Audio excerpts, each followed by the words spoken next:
October 2022, and here we are, Jerry and Dawn, Cliff and Ashley, in the Hashemite Kingdom of Jordan. The first image that comes to mind is Petra, but Jordan has much more to offer. The capital city, 4 million people, busy and congested, spread over 7 jebels or hills. The citadel dates back to before ancient times. The remains of the Temple of Hercules rise above the city. The 6,000-seat Roman amphitheater, still in use, was built in 140 AD. Perfume is an integral part of Muslim culture. Fragrance stores are omnipresent. Frankincense is one of the most popular. Jordan is famous for its sand art in bottles. Desert scenes, all made from naturally colored sand. It got its start in Petra. Ma ismak? Hussein. Ana isme Ashley. Ashley? Good name. What a feast for the senses is the market. Sellers extolling the virtues of their products and good people watching too.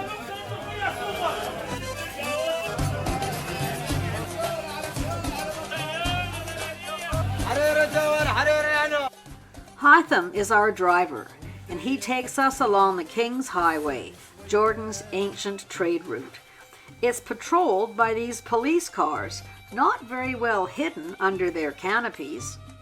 Brown, dusty desert hills are interspersed with olive groves.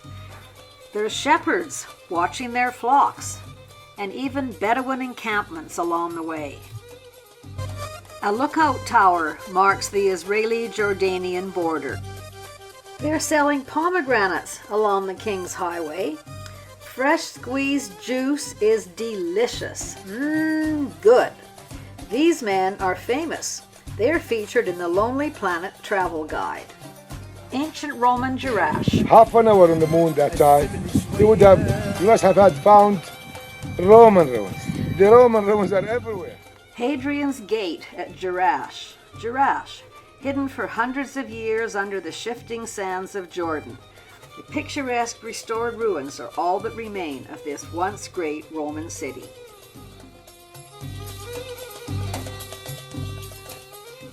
Jerash is also known as the City of 1,000 Columns. The paving was done in diagonals so that the chariot wheels would not get caught in the ruts. Kids. Cliff reacts to the perfect acoustics in the amphitheater. Why the bagpipes in Jerash? Surprisingly, bagpipes are authentically Roman. The Scots borrowed the idea from invading Roman soldiers. The Bible says Moses died here at Mount Nebo after leading the Israelites to the Promised Land. Could look out over this and think they've found the Promised Land is a great mystery. A church commemorating Moses' death dates back 1,000 years and is an important place of pilgrimage. It has beautiful mosaic floors. This metal sculpture in the shape of a serpentine cross refers to the pole God told Moses to erect to protect his people from poisonous snakes. Crusader and Muslim castles. Karak Castle is one of the greatest Crusader castles ever built. It's an imposing structure of stone-vaulted halls and passageways showing the military and taxing genius of the Crusaders. Muslim leader Saladin built Al-Jun Castle in a strategic location to fight against the Crusaders. It's an imposing structure with a dry moat, drawbridge, and towers.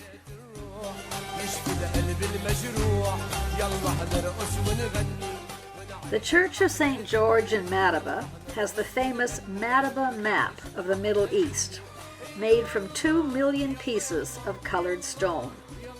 It served as a pilgrim's orientation to the Holy Land and is a historical treasure. Moonscape, Wadi Rum. Salam here. Welcome to Jordan. Adam is our enthusiastic guide for Wadi Rum. In his battered white Toyota pickup, he tours us around this magnificent work of nature in granite and sandstone, blood-red sand, gargantuan rock mountains.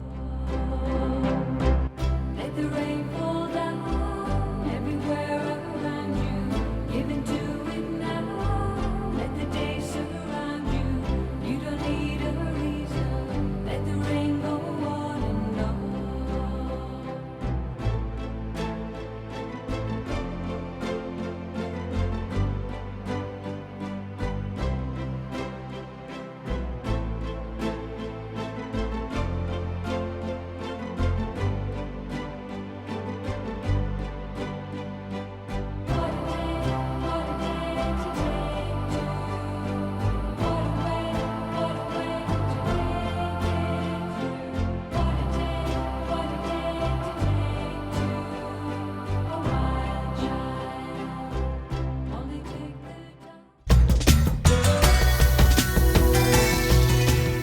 One step up and two back to climb the dunes, but great fun running down.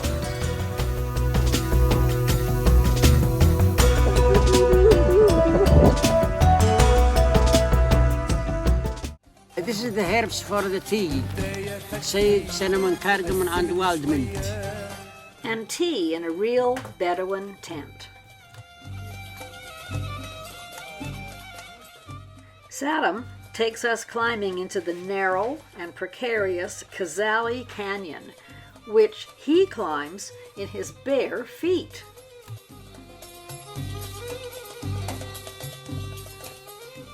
Watching the sunset in Wadi Rum is a memorable experience.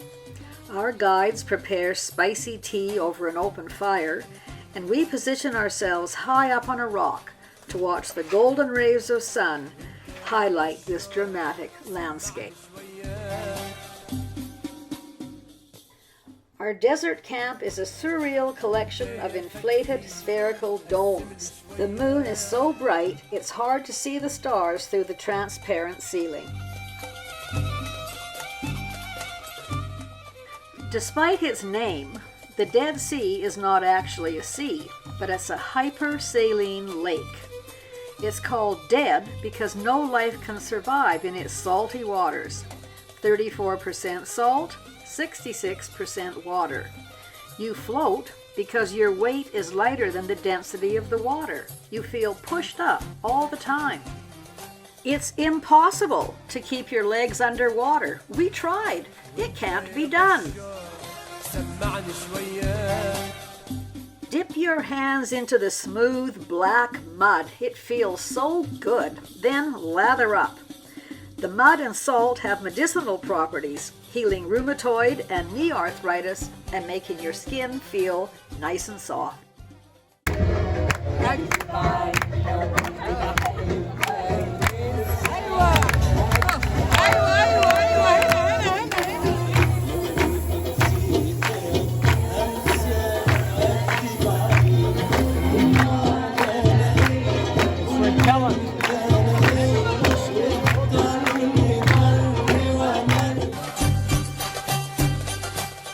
We are driven to Petra's back door, the secret entrance where the mules await us. We're going to ride to the monastery, another iconic building carved into the mountainside. Let our adventure begin. I'm lifted up and placed on the mule. Did you see that? Ma Ismak. Ahmed. Ana Ismay Ashley. Ahmed. Ma Ismak. We ride high into the hills surrounding Petra to find the monastery. The mules seem to know the way. By the guides keeps them moving. The trail is hot and dusty. Watch how Ahmed holds the mule's tail to help him up the hill. After a treacherous 1.5 hours mule ride, we reach the monastery, and what a glorious sight. It's bigger than the more famous treasury building. Most likely was a Nabatean royal tomb and later used as a church. Lean forward, going up these stairs, and then, coming down, you have to lean back. It's quite unsettling, and Dawn and I both hang on to our guides. I feel so insecure, I walk down these stairs.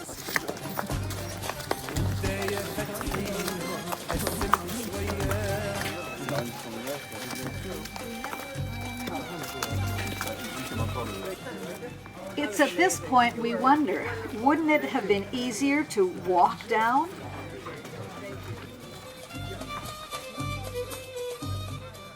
$800 is a lot of steps on the back of a mule. Down, down we go, trusting the sure-footedness of our mules, past some ancient sites with some modern touches. Ahmed gets help up the hill, holding on to the mule tail, and back to his home base. A drink at the cave bar tops off an extraordinary and unforgettable day. Here's to the mules! Petra at night. Hundreds of candles mark our way, and then there it is, the Petra treasury. 1,000 candles burning brightly before this magnificent building, bathed in a myriad of colors. We're mesmerized, listening to the music, quietly drinking tea. How to describe your feelings of seeing Petra for the first time? It just can't be done.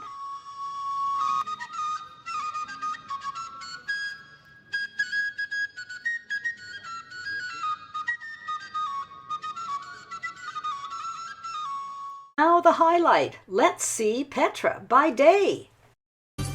Petra is awesome. We will begin our trip through the Slot Canyon and walk along the pathway to the entrance. Our guide Mohammed was born here in a cave. He warns us, don't take a ride from these men. It's free, but they want a big tip. Petra is a huge area. First, we see these intricately carved Nabatean tombs and a dam. The water spring that used by the Nabateans 2,000 years ago. We need pictures with the security people, and we pose with Roman soldiers. The Romans conquered the Nabateans. My cat Petra. Marvel at the remains of sculptures that once enhanced the walkway. The Seek is a gorge, the main entrance. The Seek twists and turns between eroded cliffs for over 1 kilometer. Those cliffs loom high above, sometimes closing out the sunlight, sometimes only 1 meter wide. Then, finally, we step out into the sunlight and the famous facade of Petra's famous treasury. It's nothing short of divine.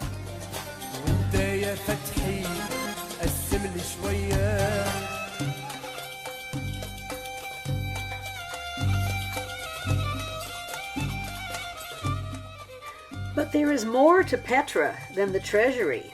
More carved magnificent tombs. The royal tombs, caves where people used to live.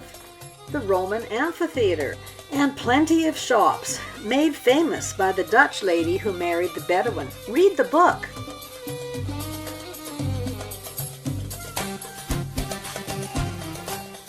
Seeing Petra from up high on the camel's back is really a thrill. Enjoy the ride along with us.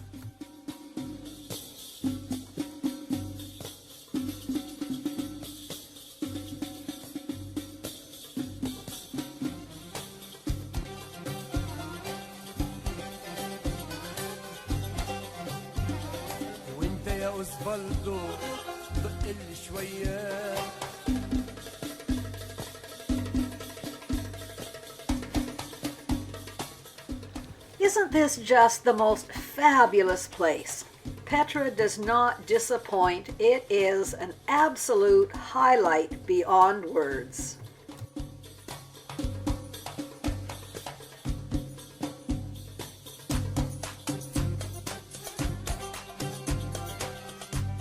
Getting off the camel is really fun.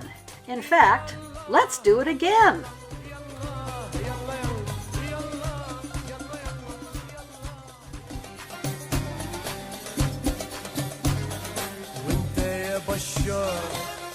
One regret, Petra, not seeing you from high above. Thank you, Nada, at Travel Local, Hytham, our driver, and the country of Jordan. We've enjoyed an unforgettable holiday. Shokran for the memories. وانت يا أوزفالدو دق لي شوية